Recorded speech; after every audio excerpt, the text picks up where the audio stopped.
Willie D Live. When he got knocked, they came. We was in the studio, right? And they called. They came like, hey, boss man. I said, what's up? He said, man, T2 in jail. I said, shit. Well, somebody he got tickets. Somebody go pay his tickets or something, get him out of jail. Nah, boss man. They got him. I said, for what? Man, we robbed the store, and it got caught. What you mean y'all robbed the store? Tell me. Hold on. What you mean you robbed the fucking store? Only way it's like a 7-Eleven or something. I said, man, only reason you gonna tell me he robbed the fucking 7-Eleven store if y'all knew that man was bringing work in that store, transporting a bunch of money. You had an inside lick or inside job to go get some money. Y'all did not rob that store for the money that's in that damn store. You can't tell me that. I'm not gonna hear that. I don't hear no shit that y'all robbed just to be robbing the goddamn store. Now, if y'all robbed because you had inside knowledge that they had a bunch of money in there finna transport it, some work in there or something, I'm cool with that. So to me, he hurt me because he used his striper for nothing. He could have came to me and said he wanted to hit a lick or something. I'd have set him up a lick. I'd have showed him how to hit a lick or something. You know what I'm saying? I'm his pops. You know what I'm saying? I'm from the streets. The lick, I would set you up with or told you to go do, they wouldn't be able to call the police. Yeah. Now, see, I would have thought that your reaction would be a little different. I would have thought that you would have been hurt because you didn't want him to be in the game at all. Because you had already took all the risks. You've taken all the chances already. So, and you know what comes with that game. You you really know what comes with the game. You know, the end game is always the penitentiary or death. Dead, always. That's the end game. So, I would have thought you would have been like, yo, I need to make sure that I protect my boy from this. Because I know that's how I deal. That's how I deal with my son. Let me show you something. Just a form of protecting too, but it's a flip side of that coin. Mm-hmm. Now, if your son, your son want to do something wrong, I don't care what it is wrong, whatever it is, and you got knowledge of it, and it's best for him to get the knowledge from you, for you to tell him what he finna get into, the good, the bad, the pros and cons about it, for he got the information from you instead of going get it from somebody else that probably not tell him everything right. Yeah, that's how my daddy did me. Yeah, absolutely. You're absolutely right. You're absolutely right, by saying it the way you just said it.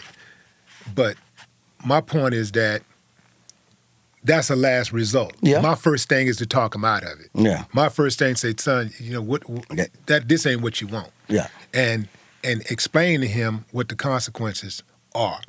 Because I know for a fact, like that quick money, you ain't gonna, it's very hard to stop making quick money when man, I just made, $50,000 this week. Why would I go out, just moving something around or making a call or whatever? I just made $50,000.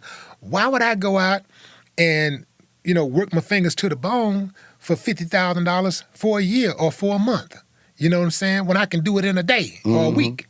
Why would I do that? I'm going to go back to what I know to get I'm going to make the money the fastest way I can, just like anybody else that has a hustle that's maybe legal. Whoever's making a legal hustle right now, I'm pretty sure that they're pursuing whatever they're making the fastest money at, the most money and the fastest money. Yeah. I'm pretty sure that's what they're doing. Yeah. That's their number one thing, right? Yeah. So we know that that's what they're going to go back to. You're going to keep going back to that until you get something better. And when it comes to these streets, I remember this girl came to me once and she asked me, what should I do? Dude wanted her to take some work. Mm-hmm. And I gave her the good, the bad, and the ugly. Mm-hmm. And, laid it right out to her. All of, what come with that conversation. And shit, she hit me up about a month later. And I came to visit her, and she raised up her pants leg, and there's an ankle monitor. Damn. And she has a child. She had a child. And I asked her, what happened? And she said the first time she went out there and tried it, it worked. The second time she went with a girl, and both of them got popped. And now she has a Fed case that she's fighting, and she can't have a baby. They took her baby away from her. Wow. And she ain't got the money, and she got to get more money and borrow more money to help fight her case. and she still ended up doing time. And no money, and had to start all over. And that is the case 99.9% of the time. The only way you really going to be able to be a dope dealer in the United States is to work for the United States. Pretty much. Government. You got to work for the government to be a dope dealer. Real dope, and retire. You got to work for the government. You got to be a cop or something. You got to be on the inside of the law. You got to be on the inside of the law to be able to get away with it. Everybody else going down. Yeah. Everybody else going down. I was put in the game by my dad. Yeah? Yeah. My dad showed me how to cook, how to weigh it up, how to sell it, what to do, pros and cons about it. His main thing was to last, not to flash. Mm-hmm. He always made sure that when I had some money, I was able to invest it in something to make it seem like I got something over here paying for this over here, and not just drug money. Right. Yeah. Normally parents don't put them in the game like that. My dad just put me directly in the game. If I say directly in the game, My dad was a merchant seaman. So he used to bring all that from the Far East, Colombia and stuff, he brought it back over here. Well, damn. I be damned. Yeah. And when he brought it back, he had to go meet the people and give it to them. And guess who he introduced? Wow. Me.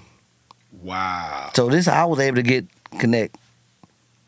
Wow. And they didn't know how to cook. Since my dad had taught me how to cook, I had to cook it for them so they can see how good it was.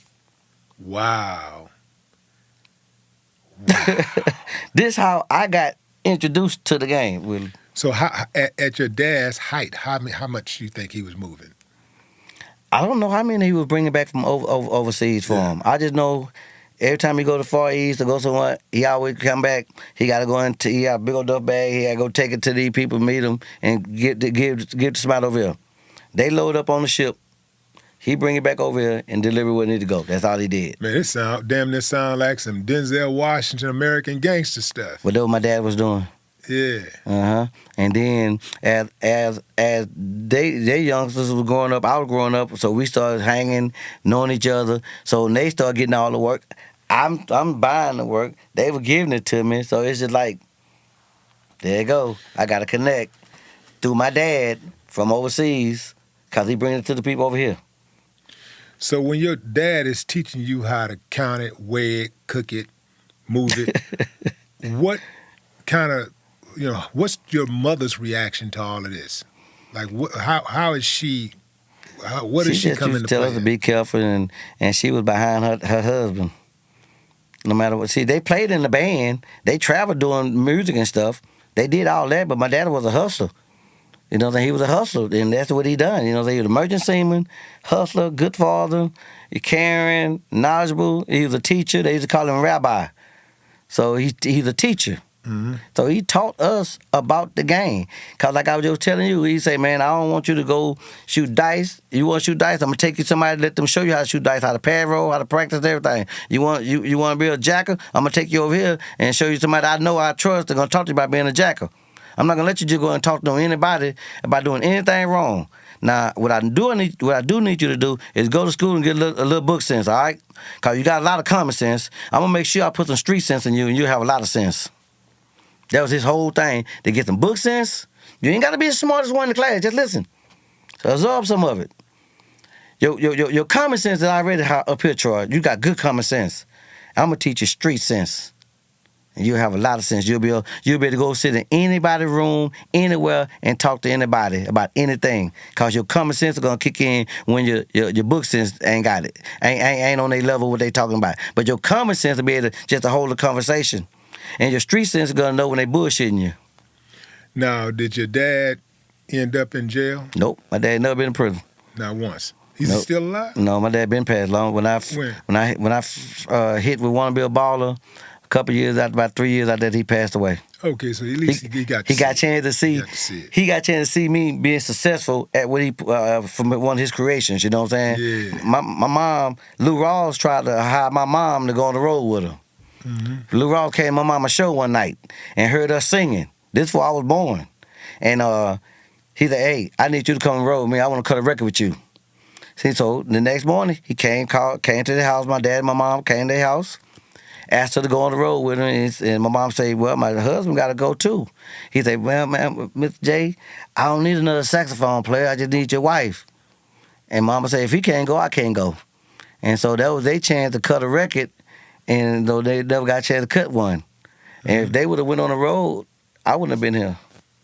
Mm.